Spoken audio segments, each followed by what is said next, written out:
Тапшыруны дәвам итеп, экраннар алдына гүзәл милләттәшебез Мангулова Эльвира Газинур кызын чакырып алам. Бүген ул үзенең искитмәле матур 18 яшьлек туган көнен каршылый.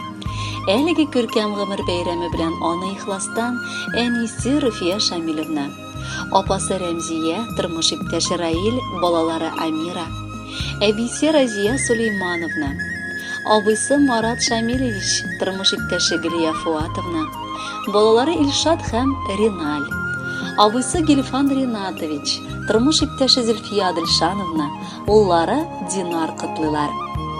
Әле кичә генә әйтерсең туган идең бит кызыбыз. Әллә безме тиз картайдык, синме инде тиз үсеп җиттең балакайыбыз.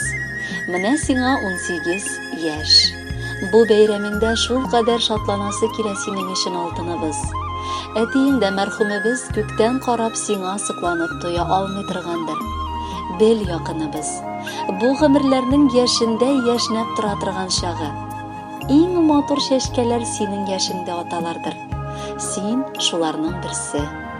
Эльвирабыз Сызрань шәһәренең медицина көллиятендә бүгенге көндә белем ала. Аның холкы да, эчке сыйфатлары да ак халат киеп йөри торган фәрештәнеке инде. Шуңа күрә ул бу һөнәрне сайлагандыр да.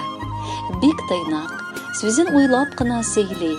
Бер кайчан күңел төшерми яши торган җан кисәгебез ул безнең. Балакайыбыз, йөрәгебез түрендә иң зур урын алган сөекле кешебез. Кутлы булсын матур туган көнең. Эльвирабыз алтын безнең, күзләребез тимәсен. Янәшәңә кайгы хәсрәт бер кайчан да килмәсен. Әниеңә, туганнарга бул гел сөенеш кенә. Барыбыз өчен син һаман иң гүзәл, иң кечкенә. Хыялларың чынга ашсын, какшамасын саулыгың. Бирсен Раббым теләгәнең, кирәк кадәр байлыгың. Атлаганда гомер буйлап, таян без якыннарга.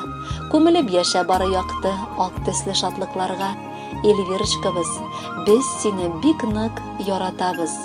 Менә шундый матур юллар сезгә дип Эльвира язганнар якыннарыгыз.